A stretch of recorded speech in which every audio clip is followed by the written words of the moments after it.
Ano ba chika mo? Ano pinagchichika? Hindi kasi usong-uso na ngayon yung pamimigay ng go bag ng mga LGU. Kasi nga usap-usapan na ang the big one, di ba? So parang itong go bag nga, parang ito yung nagiging makabagong ayudahan. Kasi syempre, tsaka na magpamigay ng cash, di ba? Well, okay naman na mamigay ng go bag. Wala ka na naman magagawa. Alam mo namang gibain mo lahat ng structure na siguradong mawawasak pag dumating ang big one. Kasi po, in season, hindi naaawa ang Diyos. Yan ang alamin ninyo. God, sa mga naniniwala sa Diyos, itong isipin ninyo. Yung mga naniniwala sa Diyos. This is also applies to physics. Okay? Nilagyan ko lang ng Diyos dahil karamihan ng Pilipino ay naniniwala sa Diyos. God created the laws of physics. That's all. No? It operates there already. God will not change the law. God will not bend the law of physics to satisfy people.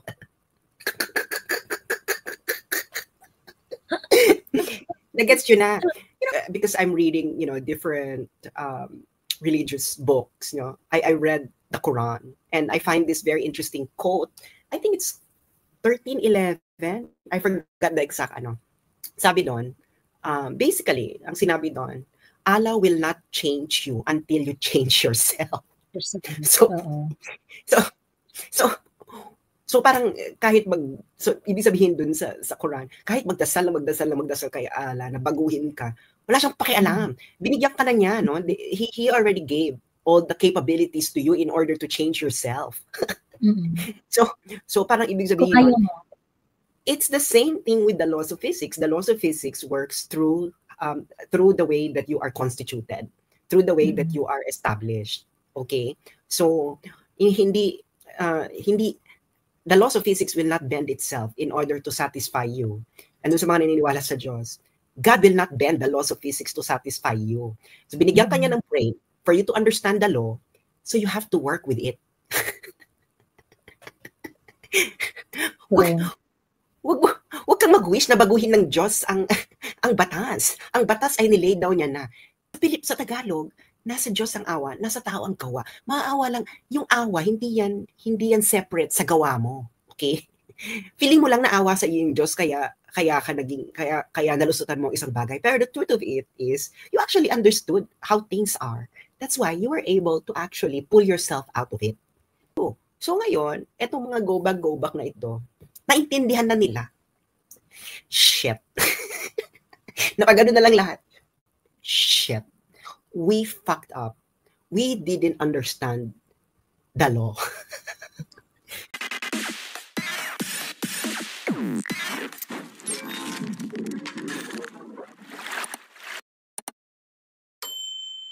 Ayan. Okay. Anyway, so another topic before ko buksan yung tindahan sa mga gustong umakyat. Okay? Another thing that I really want to discuss is yung tawag dito the recovery of Davao City. Okay? And particularly yung interview ni Jessica Soho, yung interview ni Jessica Soho kay Vince Dizon at saka doon kay Leo Magno na Mindanao Development Authority. Ayan. Okay. Kasi alam naman natin, nagkaroon ng malakas na lindol sa Davao City, sa Mindanao in general, Davao region. And marami talagang napinsala, lalo na doon sa part ng Manay. Ayan. Kung saan nandun ang epicenter ng lindol. So ngayon, takang-taka si Jessica Soho, bakit wala daw devastation sa Davao City? Ang lakas din ng lindol doon. Ito yung interview.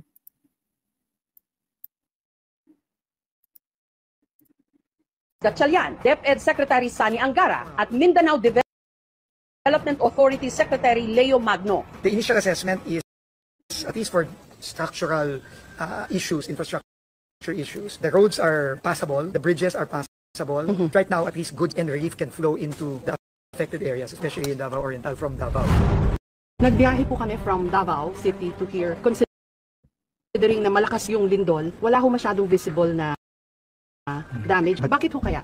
Despite the two doublet daw, dalawang malakas na rin. I cannot say. Pero bakit po? I cannot say. Well, awa ng Diyos. Awa ng Diyos. Okay tayo dito. Okay ho pagkakagawa kaya ng mga structure? Ganun po It's ba? possible, or maybe it's also because the effects of the quake were not as strong as the one in Cebu. No? But we will leave that up to the PhilVox and the experts. Tama ho ba isipin na dahil handa yung mga tao o sanay na sila sa lindol, this part of Mindanao, kaya wala hong masyadong casualties and damage? Katulad ng sinabi ni Sec Vince kanina, hintayin siguro natin kung ano yung tama talagang assessment. Pero siguro, dahil rin sa biyaya ba ng Diyos, nagpapasalamat kami na hindi masyado malaki ang damage. Sa kuna structural, kailangan siguro yung standards natin, medyo paigtingin natin to withstand stronger earthquakes, stronger typhoons. I think that's one of the lessons. Less kurakot na po. Oh, definitely sa lahat. 100%. Across the board yun. Across the board dapat yun. Thank you po. Thank you, ma'am. Ngayong sunod, Ayan. ang mga Anyway, ayun na, finish na. So anyway, sabi nila, awa ng Diyos ang dahilan. Awa ng Diyos daw ang dahilan. Kaya kaya hindi masyadong napinsala ang Davao City. Of course, there's no acknowledgement doon sa effort ng Davao City to make their city earthquake resilient, To make their city earthquake resilient. I have to klaruhin lang natin yung sinabi ni Sec Vince na baka daw kasi mas malakas yung lindol dun sa Cebu kumpara dun sa Davao City, ganyan-ganyan. Actually, tinitingnan ko rin na parang ano ba exactly yung magnitude na tumama sa Davao City.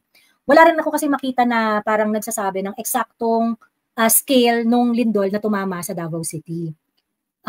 So parang it's really difficult to compare kung ano yung nangyari dun sa Cebu at saka yung nangyari dito sa Davao City mismo. Ganon. So with that, hindi natin alam kung paano natin i-compare ng apples to apples yung magnitude ng lindol sa Davao City at saka sa Cebu.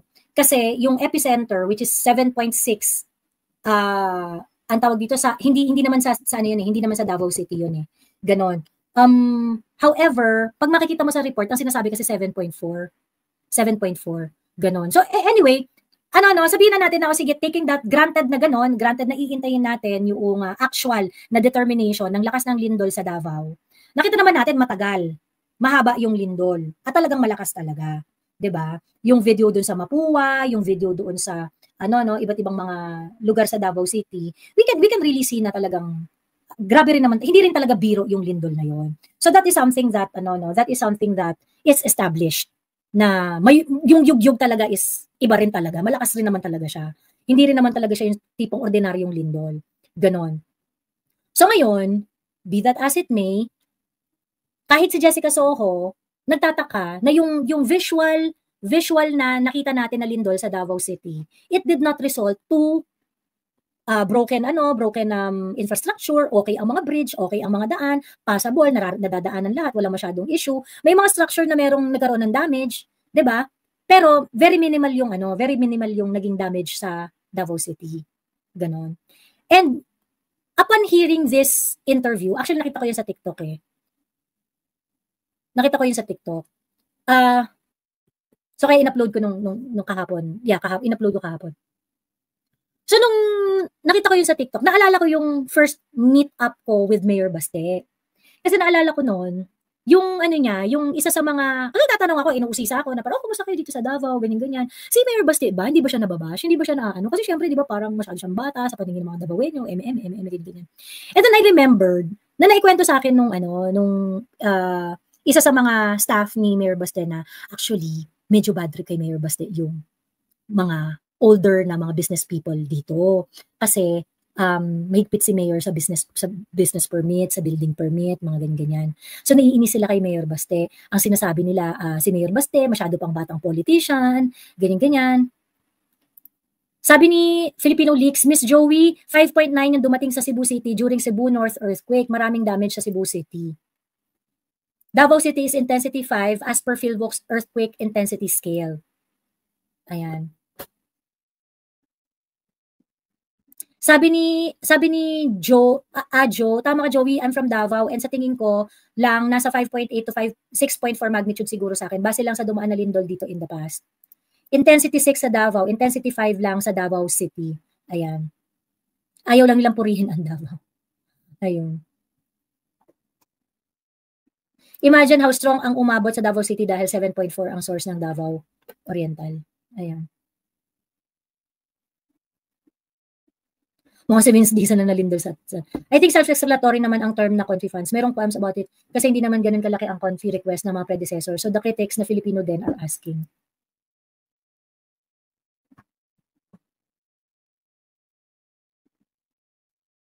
Sabi ni, ang tawag dito, yeah, and you were answered naman about it Edzology. Sinagot naman kayo dun Na una, wala kayong security level to be answered. 'Di ba? Pangalawa, the fund was given by the president. Pangatlo, it is exactly for the mandate, it's going to be used for the reason Inday was able to get her mandate. 'Di ba? Sabi naman yun ni Inday, yung confidential fund ko, that is for intelligence work in order to quell yung recruitment ng CPP, NPA, NDF. Diba? Sinagot naman kayo doon, kaso nga lang hindi nyo gusto yung sagot. Ayun. So anyway, di yun na nga, teka balik lang tayo dun sa lindol nga, no? So, ngayon, edi after that, after nung conversation namin na yun, sinabi nga ni Mayor na, nung tao ni Mayor na, hindi, marami talagang galit kay Mayor na older businessmen. And I think, it actually, hoy, Kuya Bay, sexy na. Charles! Hinanap kita Nakita kita nung 12, hinanap kita. Pagkatapos, kaso nga lang, parang, nagkasalisi tayo Although nakita kita, nag-abot pa tayo, pero hindi lang ako nakalapit. Ayun. Nakita ko rin si Boss Dada. Ayun. So anyway, di yun na nga. Tawag dito, ganun nga yung situation. Ganun yung political feel. Alam rin ni Mayor na it will cost him politically. Kasi, nung election, ginamit rin yan against kay Mayor Baste as a negative thing na, hindi, yung business permit mo yun, pinapahirapan mo yung mga businessmen, ganyan-ganyan, ang bagal ng issuean sa mga business permit, keneme, ganyan-ganyan. Kasi di ba pagkukuha ng business permit, meron niya i-check yung building mo, i-check yung establishment, i-check yung fire compliance mo, and things like that, ganyan-ganon. Sa Davao, they really check. They really check, okay? Ganon. Ngayon, si Inday at saka si PRRD, mahigpit rin naman yan kahit nung time nila. Strict rin naman sila sa ganyan. Nagre-review rin talaga sila ng mga permits. Ganon. Kaso nga lang, pagka kunwari, merong mga compliance that it will take time before mo ma-comply. Like for example, meron ka pang construction na gagawin in order to comply with the parking requirement. Yung mga ganong etchos balungos ba? Ganon. Ang nangyayari daw noon, nag-undertaking lang yung mga businessmen na parang, sige, gagawin namin yan, ganyan. And then next year, kapag mag-a-apply uli ng business permit, pagka i-evaluate uli sila, tapos hindi sila compliant, mag-undertaking na lang sila ulit, gano'n. Tapos magbabayad ng penalty, mafa-fine, mapaparusahan, ganyan. Kaso yun nga, kumbaga, parang ina-allow sila na mag-undertaking, ganyan. Ang difference ni Mayor Baste, sa kanya, hindi ubra yung undertaking, walang undertaking. So na-force talaga yung mga businessmen na gumastos in order to comply. Ikinagalit yun ng mga businessmen sa Davao. And in fact, ang kwento-kwento nga is that because of that, may mga businessmen talaga na hindi sinuportahan si Baste noong eleksyon. And in fact, Mayor Baste was actually dubbed as the weakest Duterte. Ganon. Hindi yan katulad ng ate niya, hindi katulad ng tatay niya yan, ganyan. Masyado siyang ang tawag ito, masyado siyang newbie pa kasi, hindi pa niya alam ang ginagawa niya, ganon. That is how he was regarded nung first na term ni Mayor Baste na mag-mayor. Ganon. And I think it shook his political, his political base dahil doon sa ginawa niya na yun. May effect yun. I'm pretty sure may effect yun talaga sa kanya. Politically. Ganon. Kasi I remember then, before the election, while Mayor Baste is undoubtedly going to win the election, kumpara sa survey ng tatay niya, ni Pulong, at saka ni Mayor Baste sa Davao City, si PRRD parang nasa 80 plus yung survey niya, na siya yung pipilian, siya yung preferred. Si Pong Pulong parang nasa 76 plus, and then Mayor Baste parang nasa 65. Ganon. So ibig sabihin, talagang merong na-upset doon sa mga desisyon niya na ganong bagay. Merong mga na-upset doon sa mga ganong ginawa niya. Okay.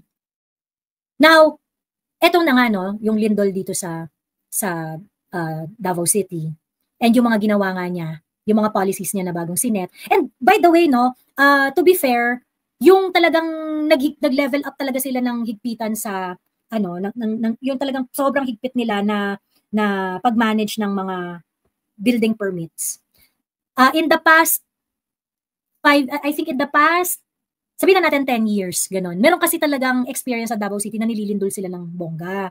Ganon. So, kumbaga talagang it is something that has to be addressed. Ganon. Plus the fact that merong peculiar risk ang Davao City dahil yung lupa sa Davao City daw masyadong malambot.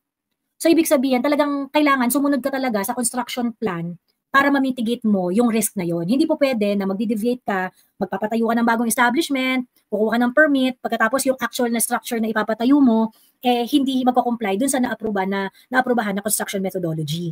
Ganun, sobrang higpit talaga nila doon. So, yun na nga. And so, because of this practice sa Davao City, it made them earthquake resilient. And I remember, I asked Mayor Baste about it, na, bad trip daw sa'yo yung mga business people. Sabi niya, uuwi. Sabi niya, uuwi. Kasi ang tawag dito, hindi ko na tinatanggap yung undertaking. Hindi na ako tumatanggap ng undertaking ngayon. Kasi kumita na sila lalo na yung mga lumang business, yung mga lumang businesses. Ang sabi pa ni Mayor noon na, kumita na sila doon sa panahon ng ate ko at saka ng tatay ko. Yung nag-undertaking sila noon, kumita na sila. So therefore, dapat mamuhunan naman sila dito sa compliance nila. Gumastos naman sila. They have to really actually invest in their compliance. Ganon. Hindi naman para sa akin yan eh. Hindi naman para sa akin yan eh. Para sa lahat naman yan eh. Lahat naman makikinabang dyan. Sabi ganon ni Mayor. And of course, ako personally, at that time, iniisip ko rin na, this is really going to cost him politically. Ganon. So it did. Although it's not enough really to make him lose the election, pero ginamit yon laban sa kanya ng election, parang isa sa mga dapat baguhin sa Davao City. Ganon yung pagtingin nila doon sa ganong klaseng approach ni Mayor Baste. 'Di ba? But with the ang pangalan nito, with the resilience that Davao City had shown dito sa earthquake na ito, it was proven correct. So, sabi ko nga, actually medyo nagulat rin ako na nag-blow up yung post ko na yun eh. Kasi yung post ko about this kwento, about this story, nagulat ako na nag-blow up rin siya ng bonggang-bongga, no? Kasi nag-resonate rin sa lahat ng tao eh. I think, nag-71,000 reacts na. Nagulat ako, wow, tindi ganon. Ito yung hindi maintindihan ng ibang mga tao kung bakit ito yung pinipili namin na politika. Kung bakit ganitong leadership yung preferred namin. Had Mayor Baste thought about winning the next election, politics ang priority ko dito, ganyan. What could have been the decision of Mayor Baste? 'Di ba? Sino ang politikong nasa tamang pag-iisip na ang gusto ay manalo sa susunod na eleksyon, naaawayin or hindi magiging mabango sa mga business people? Business people ang donors ng mga politiko. 'Di ba?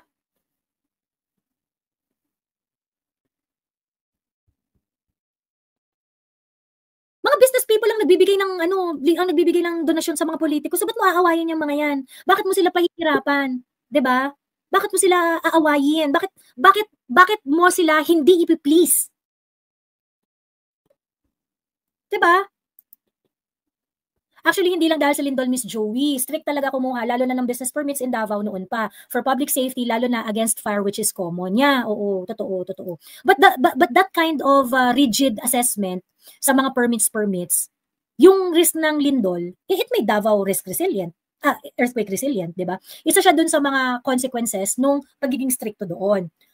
But of course, Ma'am Nene is correct, na yung itong ganitong klaseng approach sa implementasyon ng business permits, building permits, at kung ano-anong permits na ini-issue ng LGU, it has a purpose.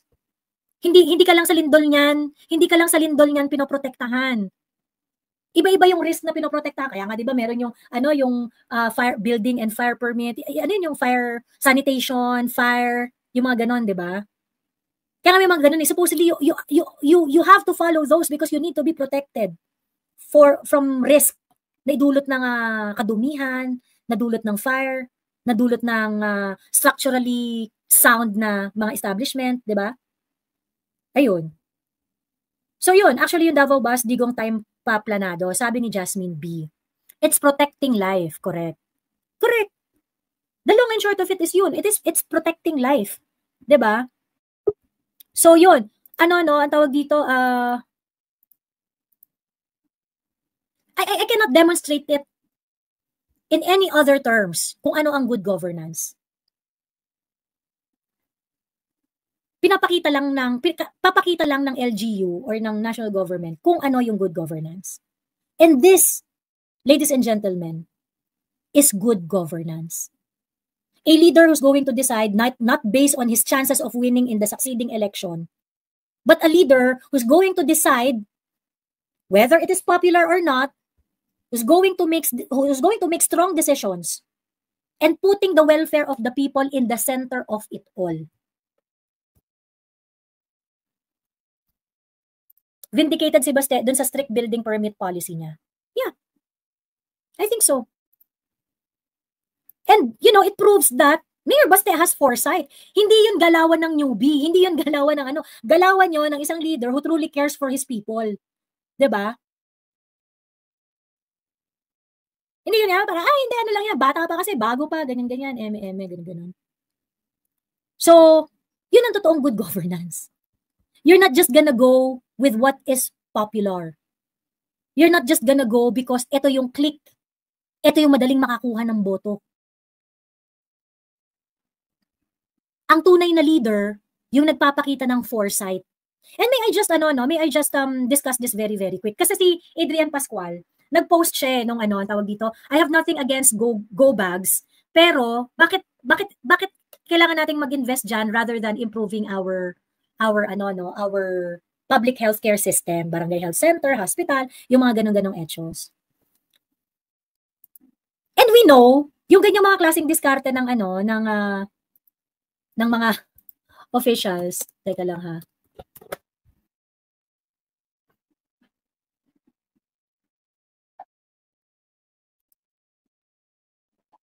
Saan ba yung go bag ng Ayan. Okay, so ipapakita ko na lang sa inyo, i-scroll natin. So yung iba't ibang mga LGU, okay, sa paghahanda sa the big one, nagpapamagay sila ng mga go bags. Ayan.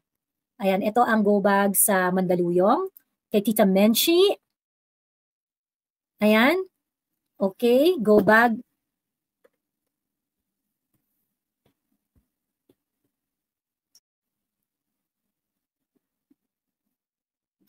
Ayan. Go bag. Sa Makati, ito yung go bag nila. Parañaque. Pasig.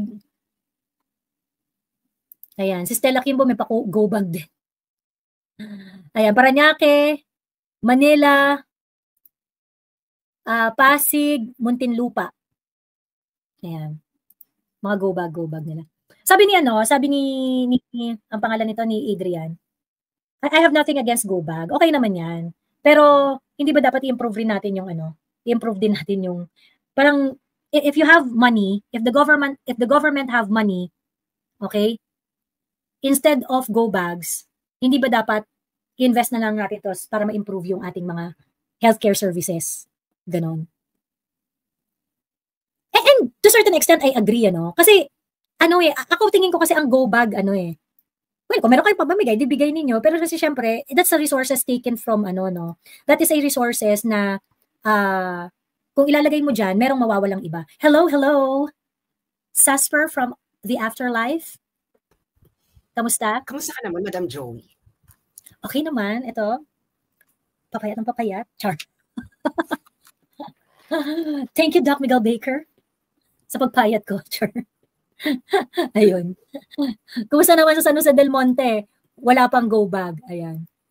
Ayun. Well, anyway, ang tawag dito, hindi ko magpapamigay-pamigay, pero, ang tawag dito, for me kasi yung go bag, dapat yan dapat personal yan pine-prepare.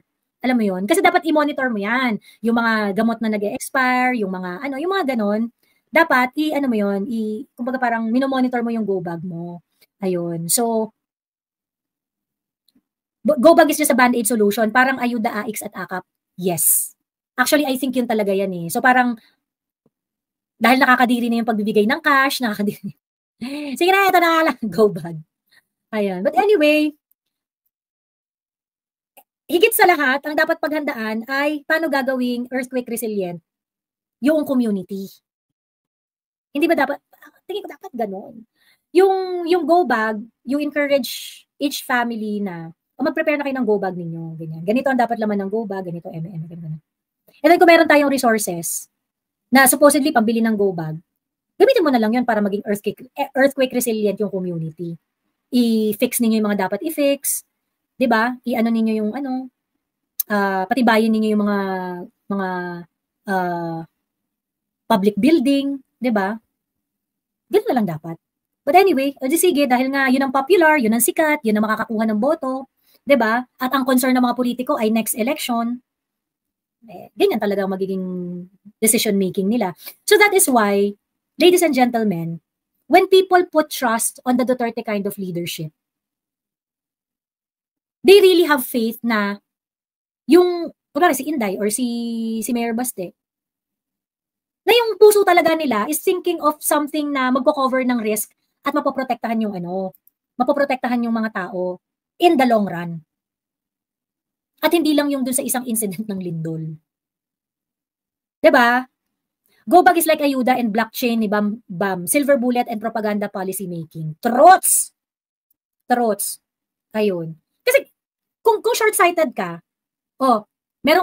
merong resources ang government. Meron kang, let's say sabihin na natin, 100 pesos. Yung 100 pesos mo, gagastusin mo para sa go bag. Ang go bag ay matutulungan ang kapwa mo, ang ka-constituent mo, in case na dumating ang lindol. So pag naubos na yung laman ng go bag, that's it, pansit. Right? Pag dumating yung lindol, andyan ang go bag, 'di ba? That's it, pansit. Pag naubos na yung laman yan, yun na yun. However, if you're going to spend your 100 pesos to make your community earthquake resilient, 'di ba? Less yung magiging impact dun sa mga ka-constituents mo. Kasi unang-una, hindi nila kailangang magdusa sa mga weak structures at mamatay dahil nadaganan ng bato or whatsoever. They can easily transition back to normal life kung matibay ang mga structures. Kasi hindi sila madadaganan, hindi sila mamamatay sa lindol or masusugatan sa lindol. Ano ba chika mo? Ano pinagchichika? Hindi kasi usong-uso na ngayon yung pamimigay ng go bag ng mga LGU. Kasi nga usap-usapan na ang the big one, di ba? So parang itong go bag nga, parang ito yung nagiging makabagong ayudahan. Kasi syempre, siya ka na magpamigay ng cash, di ba? Well, okay naman na mamigay ng go bag. Wala ka na naman magagawa. Alam mo namang gibain mo lahat ng structure na siguradong mawawasak pag dumating ang big one. Kasi po, in season, hindi naaawa ang Diyos. Yan ang alamin ninyo. God, sa mga naniniwala sa Diyos, itong isipin ninyo. Yung mga naniniwala sa Diyos. This is also applies to physics. Okay? Nilagyan ko lang ng Diyos dahil karamihan ng Pilipino ay naniniwala sa Diyos. God created the laws of physics. That's all. No? It operates there already. God will not change the law. God will not bend the law of physics to satisfy people.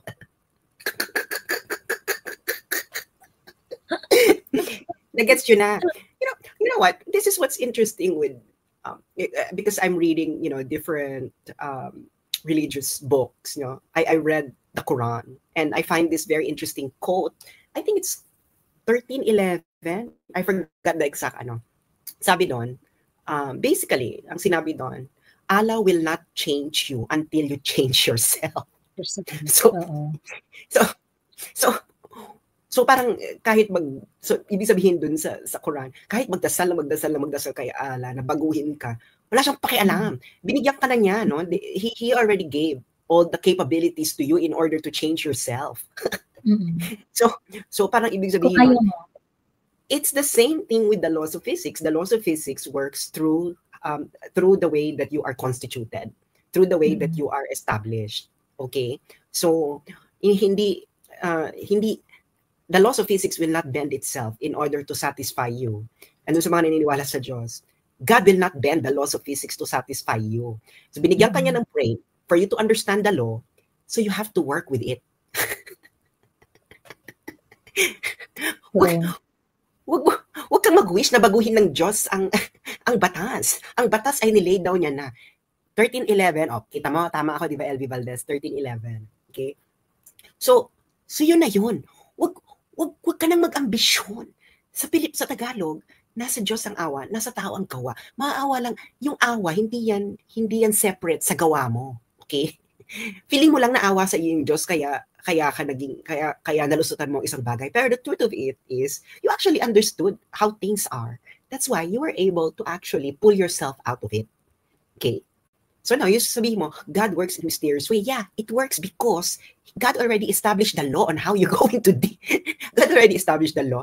God gave you the brain in order to understand the law. And it's up to you. So ngayon, etong mga go back na ito, naintindihan na nila. Shit. Napagano na lang lahat. Shit. We fucked up. We didn't understand the law. So we just have to work with it. With the next best thing, mamigay na tayo ng go bag. Kasi we already fucked up for a very, very long time. We didn't strictly implement the law. We bent the law. But the problem is, the laws of physics stays the law no matter how you bend the policies pertaining to it. Oo. Gets nyo? Dito pa naman sa Luzon. Nakatayo na ang structure bago kumuha ng building permit. Diba? So wala ka nang magagawa. So namimigay na lang sila ng go back. Actually, the best solution is you combine both. You implement strictly the law that complies with the laws of physics for the religious inclined. Those are just the laws of God. Plus, you distribute go bags. Because you cannot fully comprehend the mind of God. No, you cannot fully comprehend all the ramifications of the laws of physics because there are contingencies. Pero kung ang strategy mo lang is mamimigay na lang ako ng go bag. Bakla ka ng taon. Siguro from this moment, implement mo nang maayos yung batas. Correct. Actually, medyo nakakatakot rin yung parang, sige, ito yung solution nila magbigay ng go bags. Ito yung offer nila magbigay ng go bags. Ibig sabihin, because they already admit. Oo, they admitted, they admitted na, sorry guys, bahala na kayo. Ito They already admit. Yeah, the go bag is going to be useful dahil pag bumagsak yung structure mo, at least you can still have a chance for survival dahil meron kang you can still mend yourself, di ba? Yeah, so meron kang survival kit. But the problem is, you only solve one part of the problem. But the real problem is, the huge part of the problem is, you bent the law of physics to satisfy people. Bawal yun, mga Ben. You cannot bend the laws of physics to satisfy people because reality will fight back. True. Diba? Parang nagbigay ng life jacket sa sinking Titanic. Ayun na nga, diba? So nabigay ka ng life jacket. You already increase your chances of survival after the fact. Pero the point is, so good solution is meron kang go bag, plus of course, you actually implemented your laws actually implemented in alignment with the laws of physics, but for those the religiously inclined, with the laws of God, because laws of physics for the religiously inclined can only come from God. So, pero you cannot say na we've been bending the laws of physics for a very, very long time. And our solution for that is to give you a go bag. Bakla ka ng taon. Hindi maawa sa iyong Diyos. God will not bend. God will not bend the laws through which He constructed the world for you. Tandaan nyo yan. Paano sabi ni Vince Dizon? Sa awa ng Diyos. Ayun na. Sa awa ng Diyos. Parang, Bex, hindi ganun. Walang ganun, be. Walang ganun. Yung awa ng Diyos, that is only our rationalization when we actually survive something. Okay? But the thing is, God already told you. Binigyan ka ng brain, bakla ka ng taon, may utak ka, alamin mo kung paano ko ginawa ang mundo. Alamin mo ang kanyang dynamics. Alamin mo ang ganito. Binigyan kita ng utak, di ba?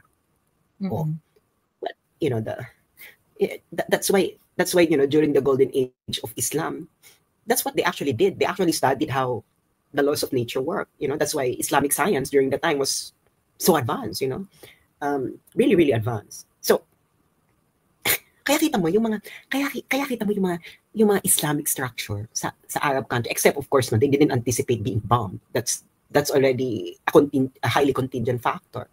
They're still standing. You know why? Because the math is correct. The math matted. The math matted for the Islamic structures. The math is basically correct.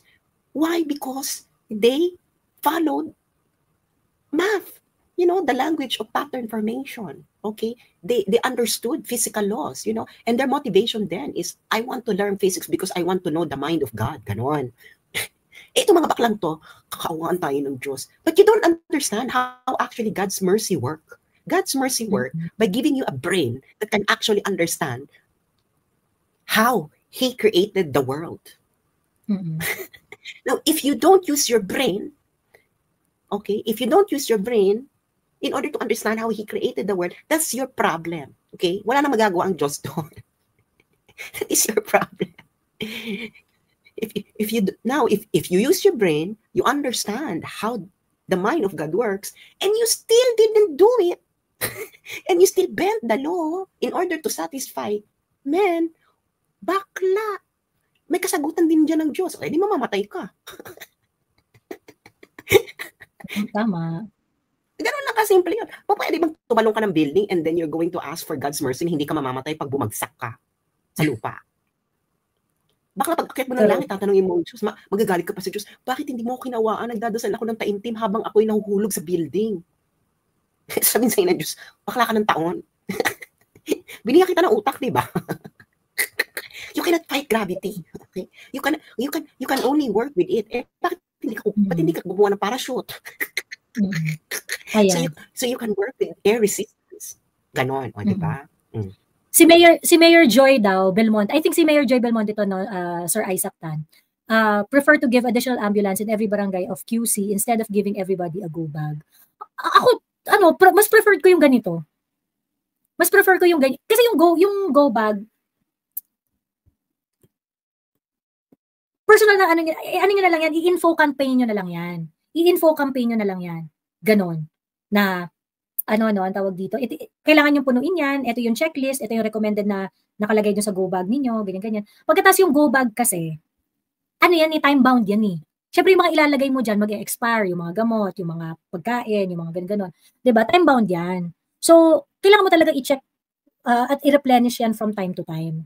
Ganon. So, parang sa akin, mas ma-address ng mabuti yung go bag if you're going to inform everyone that they have to build their own go bag and, ang tawag dito, i-replenish from time to time, i-check from time to time. Ganon. So, diba? And then, yung perang gagamitin nyo para dyan, use it for something else that would build a more resilient community, diba? Gumamit kayo ng science. Kung di nangalag yung pera nyo, pagkatapos gagamitin nyo pa para dyan, I don't think it's efficient use of the resources. So, yun. Ayun. Yung sa akin naman, additional helicopters para emergency airdrop rescue. Go Bag Project is an opportunity for corrupt politicians to plunder. Oo. Ayun nga parang parang lalo na pagka-tired na yung mga tao sa pamimigay ng cash, di ba? Go Bag na lang. Pagkatapos yung Go Bag, nakikita pa. Tapos, di ba, parang mas nakaka-pogi points. Ayun. May branding, correct. May branding yung Go Bag eh. Ayun. Anyway. So yun. Ay, teka, meron pa isa nagtatanong dito yung, nag-comment, hindi ko na yung pangalan niya. Paki-react daw yung, alam mo na yon yung post ni Ramon Tulfo, yung pinapagalitan niya ng taga Manay. Manay ba o Manay? Tama, personal yung Go Bag. Mas dapat paghandaan ng equipment sa LGU like ambulance, tent, temporary home, food supply, medicine, etc. Correct, kasi lalo na kung kunwari iba-iba naman yung medical condition ng mga tao. Syempre iba yung laman ng Go Bag mo. 'Di ba? Manay, ganon. Manay, as in Manay Leila Delibog. Okay. Manay. Okay. Manay nga. Oh, ba't sabi ni Pablo, pronounce as manay? Manay. Manay, manay. Yap, as manay Leila. Bakit magkaiba kayo? Ayan. Manay, kapatid ni Manoy. No, manay lang yan. Walang space between man at ay. Ayun. Fire extinguisher is also essential. Okay. Anyway, ano na lang natin, manay na lang ha, manay. Okay. Total, Tagalog naman ako. Ayan, manay. Ano, ang tawag dito, nag-post daw si Ramon Tulfo. Tapos sabi ni Ramon Tulfo, sabi niya, ito kasi yung hardest hit na lugar sa Davao Oriental. Sabi niya, "Hi, mahal kong manay. Di kita maintindihan. Ako'y taga Manay, pero kinakahiya ko ang asal ninyo. Pumunta ang Pangulo ng Pilipinas sa ating bayan upang magpakita ng pagkalinga sa naging biktima ng lindol. Pero di man lang kayo nagpakita ng pasasalamat. Lumapag sa helicopter sa BBM kahapon sa Manay, Davao Oriental, ang epicenter ng napakalakas na lindol, upang ipadama sa mga tao doon na ang gobyerno ay parang magulang at nag-aalala sa kapakanan ng kanyang mga anak." Takina dito parang naka-high tide. Pero anong ginawa ninyo? Sa halip na matuwa kayo at suklian ang kabutihang loob ni BBM, ay nagsisigaw kayo ng Sara, Sara. Di nyo makalimutan kahit panandalian man lang ang politika. Para sa akin, ito ay kawalan ng magandang asal. Look, I have no love lost for BBM. Para sa akin ay malayo siya sa kanyang ama na si Ferdinand Marcos Sr. But no matter how the people of Manay regard BBM, they should respect his position if they can't respect his person. Pero kung sa bagay, wala kang maasahan sa aking mga kababayan, anumang kabutihang loob ang ipapakita mo sa kanila ay masama ka pa rin. Kung sa English, they feel entitled. They think the world owes them a living. Palibhasa, karamihan sa kanila ay pusaka, mga taga-bundok na malayo sa sibilisasyon. Grabe.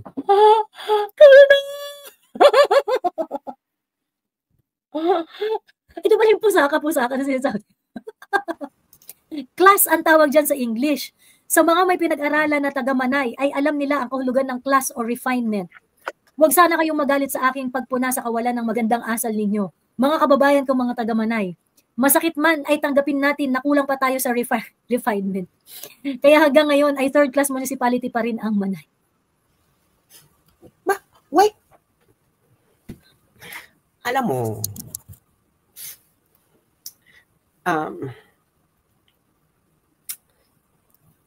paano ko ba sasabihin ito? Alam mo, Mon,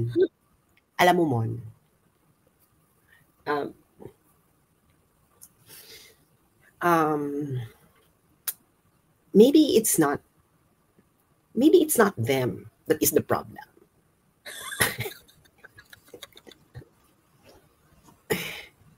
Yung sasabihin niya na, pumunta na nga sa inyo, parang wala kayong utang na loob. Una-una, Mon, he is a public servant. Okay. The BBM is a public servant.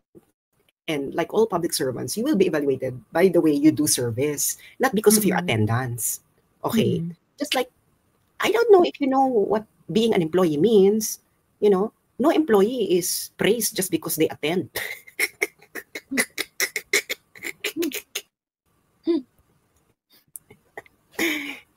Pero, bakla ka ng taon, kung ang sasabihin mo na ang mark ng public service is attendance, o di wala nang pinagkaiba kay Lenny, di ba galit na galit ka kay Lenny, nung pala si Lenny, attend lang ng appear lang na appear kung saan-saan. Hindi ba? So, maybe it's not them. Okay? The public do not owe us any respect simply because we show up. Okay? Anyone agree?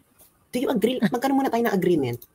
Do you agree with me? Do you think, sa lahat ng mga nandito, do you think people owe you respect because simply you show up?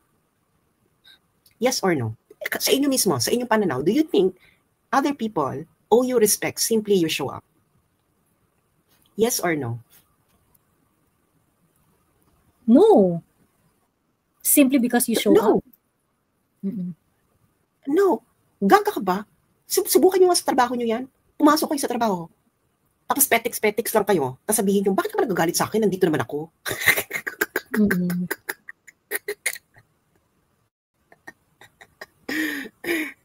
Di ba? Oo, di sinapak ka ng mga office mo. Sinapak ka ng ano ng tao. Ngayon, bakit ka binubu?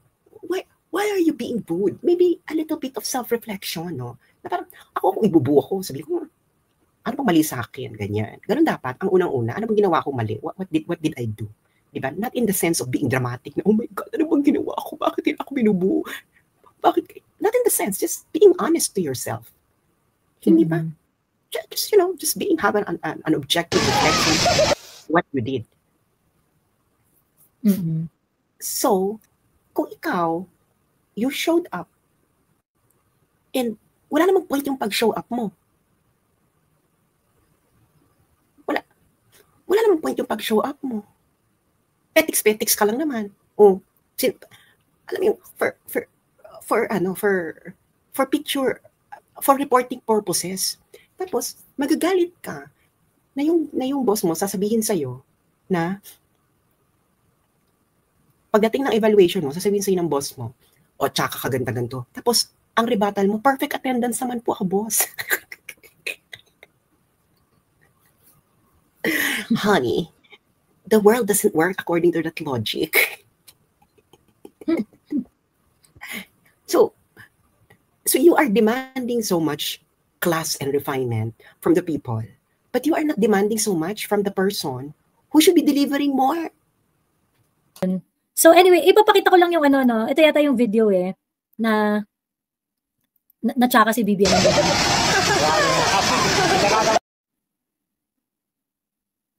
Ayan, ang bagal mag-play.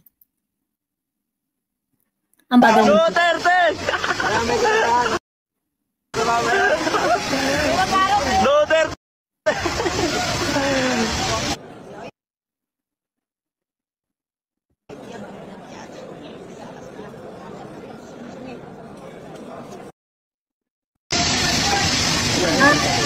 Hindi, meron pang isa. Yung dumarating siya sa helicopter, palpalapag siya, pababa siya ng helicopter. Tapos ang sigaw ng mga tao nga, ayun. Ito.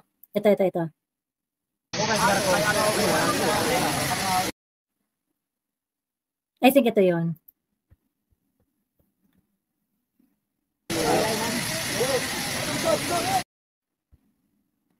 Buwisit ang bagal mag-load. Ano ba yan?